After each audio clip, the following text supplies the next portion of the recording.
Bismillahirrahmanirrahim. Assalamualaikum warahmatullahi wabarakatuh. Apa kabar salih-salihah hafal 3? Semoga semua dalam keadaan baik dan sehat ya. Terus semangat baca dan bersiap untuk kegiatan kita hari ini. Nah, di pertemuan yang lalu kita sudah membahas tentang sholat Jumat. Untuk hari ini kita akan membahas materi yang lain, masih tentang sholat, tapi perbedaannya silahkan lihat video berikutnya. Aku itu mau pergi ke Jakarta sama ibuku. Terus tapi adanya kereta jam 5 sore. Jam 5 sore? Jam 5 sore. Padahal perjalanan ke Jakarta kan nggak mungkin 1-2 jam sampai. Iya ya, kalau kereta kan lama Ustaz. Kalau pesawat tuh cepet ya, 1 jam. Terus gimana ya kira-kira? Aku tuh bingung sholat maghrib sama isya-nya nanti gimana gitu. Kalau di kereta tuh nggak enak, sholat mau di kereta mungkin sebelumnya bisa, tapi gimana ya? Kan kalau jam 5 belum boleh sholat maghrib ya Ustaz. Terus gimana ya? Bingung juga ya Ustaz.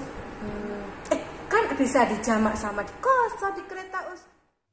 Bismillah, kita mulai untuk pembelajaran kita hari ini. Kita akan belajar tentang muatan pelajaran PAI kelas 3 dengan tema sholat jamak dan qashar. Pertama, kita akan membahas tentang pengertian. Apakah sholat jamak itu? Jamak artinya mengumpulkan. Sholat jamak adalah mengumpulkan 2 sholat fardu yang dilakukan dalam satu waktu.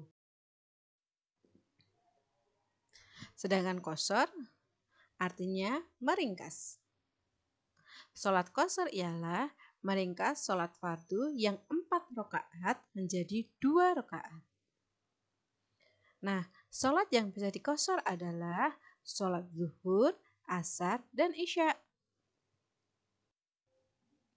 Selanjutnya, kita akan membahas hukum sholat jamak dan sholat qashar. Untuk sholat jamak, diperbolehkan menjamak sholat selama di perjalanan atau ketika berhenti atau sampai. Jadi ketika dalam perjalanan boleh sholat jamak, pun ketika sudah sampai juga boleh melaksanakan sholat jamak. Untuk sholat qashar, Allah berfirman dalam Quran surat An-Nisa ayat 101 yang artinya, dan apabila kalian bepergian di muka bumi, maka tidaklah mengapa kalian mengqashar sholat. Jadi selama di perjalanan ya, jika sudah dalam perjalanan maka diperbolehkan baik menjamak sholat ataupun mengqashar sholat. Keduanya adalah kemudahan yang diberikan oleh Allah kepada setiap muslim. Syarat-syarat diperbolehkannya adalah yang pertama, sedang dalam perjalanan. Perjalanan atau bepergian yang semuanya tujuannya bukan untuk maksiat, jadi tujuannya untuk kebaikan, entah berkunjung ke rumah saudara, silaturahmi, entah untuk sekolah, ataupun tujuan-tujuan yang lain, bukan untuk maksiat itu berarti bukan untuk keburukan. Diperbolehkan melaksanakan sholat jamak dan qashar. Perjalanan yang dilakukan mempunyai jarak minimal 80 km. Coba silahkan dicek, dicari di Google. 80 km berarti kan Solo sampai mana ya? Kalau Solo sampai Surabaya jelas sudah 80 km. Solo Jakarta juga sudah. Nah, apalagi yang luar pulau itu lebih jauh lagi. Selanjutnya, yang kedua, selain sedang dalam perjalanan, syaratnya yang harus dipatuhi adalah dikerjakan setelah meninggalkan kota. Jadi ketika kita mau keluar kota atau sedang perjalanan, bolehnya menjamak itu ketika sudah berada di luar kota. Kalau masih ada di Solo, kemudian ingin melaksanakan sholat jamak, boleh enggak? Belum boleh, harus keluar kota dulu. Dan harus melewati waktunya, kalau belum berarti enggak boleh. Mulai mengqashar dan menjamak sholat setelah meninggalkan kota atau keluar dari daerah perkampungan. Selanjutnya yaitu sholat fardu yang boleh dijamak. Nah, masih ingat kan sholat fardu itu ada apa saja? Oke, kita cek. Ada apa? Subuh, zuhur, asar, maghrib, dan isya. Kita lihat yang boleh dijamak apa saja. Satu ada sholat zuhur. Yang kedua ada sholat asar. Yang ketiga sholat maghrib. Yang keempat yaitu sholat isya. Kok cuma ada 4? Iya, karena yang diperbolehkan untuk dijamak hanya 4 waktu ini. Zuhur dengan asar, maghrib dengan isya. Subuh berdiri sendiri di waktu fajar dan tidak boleh dijamak dengan sholat apapun. Next, yaitu tentang jenis sholat jamak. Sholat jamak dibagi dalam 2 jenis. Yang pertama ada sholat jamak takhir, yaitu jamak takhir adalah mengumpulkan 2 sholat fardu dalam 1 waktu sholat yang terakhir. Contohnya, sholat maghrib dilaksanakan saat waktu sholat isya. Jadi maghribnya diakhirkan, akhir di waktu sholat isya. Terus sholat zuhur dilaksanakan ketika waktu sholat asar. Jamak takdim. Nah, jamak takdim adalah mengumpulkan 2 sholat fardu dalam 1 waktu dan dikerjakan di awal waktu atau pada waktu sholat yang pertama. Contohnya, sholat zuhur dan asar dilaksanakan ketika waktu sholat zuhur. Jika di situ ada jamaah yang sedang melaksanakan sholat zuhur, misalnya boleh ikut jamaah dulu sholat zuhur selesai baru langsung dilanjutkan sholat asar, boleh. Atau mendirikan jamaah sendiri setelah sholat jamaahnya selesai, boleh sholat sendiri, sholat zuhur, selesai sholat zuhur langsung sholat asar. Itu yang takdim, jadi di awal. Kalau takhir, akhir berarti di akhir. Gitu. Nah ada sholat maghrib. Kalau sholat maghrib dan isya, nah ini dilaksanakan ketika waktu sholat maghrib. Selanjutnya qashar. Nah, qashar itu jumlah rakaat yang disingkat ada berapa saja? Kita lihat. Sholat subuh tetap ya menjadi 2 rakaat. Tidak boleh diqashar sholat subuh. Selanjutnya sholat zuhur. Sholat zuhur boleh diringkas dari 4 rakaat menjadi 2 rakaat. Selanjutnya sholat asar. Diringkas juga boleh dari 4 rakaat menjadi 2 rakaat. Selanjutnya sholat maghrib. Sholat maghrib tetap, maksudnya bagaimana? Yang sebelumnya 3 rakaat masih tetap 3 rakaat. Tidak boleh dirubah jadi 3, jadi 2, atau jadi 1, tidak boleh, tetap harus 3. Kemudian selanjutnya yang terakhir sholat isya. Sholat isya juga diringkas, boleh dikosor menjadi 2 rakaat. Begitu. Nah, contoh jamak dan qashar.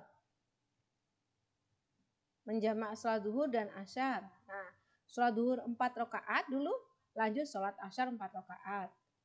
Ada lagi menjamak sholat maghrib dan sholat isya. Bagaimana caranya? Sholat maghrib 2 rakaat terlebih dahulu. Sholat maghrib 3 rakaat, baru sholat isya 4 rakaat. Mengqashar sholat zuhur dan asar. Bagaimana caranya? Sholat zuhur 2 rakaat, dilanjutkan 2 rakaat sholat asar. Jadi 2 rakaat, 2 rakaat. Sekarang mengqashar sholat isya. Sholat isya disingkat jadi 2 rakaat. Berikut adalah contoh untuk sholat jamak dan qashar. Ketika dalam perjalanan jauh, kita bisa melaksanakan sholat jamak dan qashar seperti yang dilakukan oleh Ustazah Diah. Diah akan pergi ke Jakarta naik kereta. Perjalanan dari Solo ke Jakarta 10 jam. Kereta berangkat dari Solo ke Jakarta Senin pukul 4:30. Berarti belum masuk waktu maghrib ya, masih jauh. Dan rencananya akan sampai Jakarta Selasa pukul 2.30. Berarti pukul 2:30 pagi. Udah lewat sholat maghrib dan isya. Kalau sholat isya-nya nunggu ketika sampai, mungkin akan terlalu lama.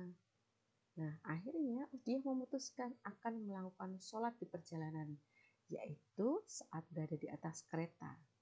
Ketika di perjalanan, Uzdiyah melakukan sholat jamak takdim, yaitu ketika terdengar azan maghrib, Uzdiyah sholat 3 rakaat sholat maghrib, dilanjutkan melaksanakan sholat isya. Sholat isyanya dikosor menjadi 2 rakaat. Jadi total dikerjakan 5 rakaat. 3 rakaat sholat maghrib, selesai, salam, kemudian takbiratul ihram lagi, berdiri. Karena ini di kereta berarti dimulai lagi dengan duduk, kemudian tambah 2 rakaat, salam, selesailah sholatnya.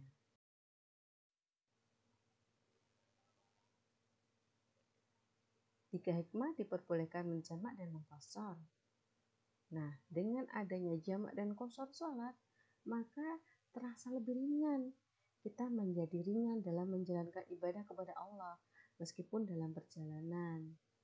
Jadi tidak was-was, nanti kalau di perjalanan nanti jalanannya lama, kemudian sholatnya tertinggal, atau kemudian repot di perjalanan karena mungkin kalau di kapal misalnya terjadi ombak besar, jadi tidak bisa duduk dengan tegap untuk sholat, misalnya begitu. Kemudian selanjutnya, yang kedua adalah sunnah, mengikuti sunnah Rasul. Nah, Rasulullah pun melakukan sholat jamak dan qashar ketika dalam perjalanan bepergian. Yang ketiga, dan ini yang utama, karena sholat dengan jamak dan qashar adalah rukhsah. Allah akan rasa senang jika hambanya mengambil rukhsah atau keringanan yang diberikannya. Nah, Rasulullah SAW bersabda, sholat qashar adalah sedekah yang disedekahkan Allah kepada kalian, maka terimalah sedekahnya. Alhamdulillah, untuk pelajaran kita sudah selesai. Barakallahu fikum. Nah, sudah semakin mengerti tentang jamak dan qashar. Alhamdulillah juga sudah semakin mengerti. Nah, untuk hari ini cukup sekian materi kita. Semoga apa yang kita pelajari hari ini masuk ke dalam pikiran, masuk ke dalam hati, dan berkah untuk kita semua. Semangat belajar, terus jaga kesehatan. Assalamualaikum warahmatullahi wabarakatuh.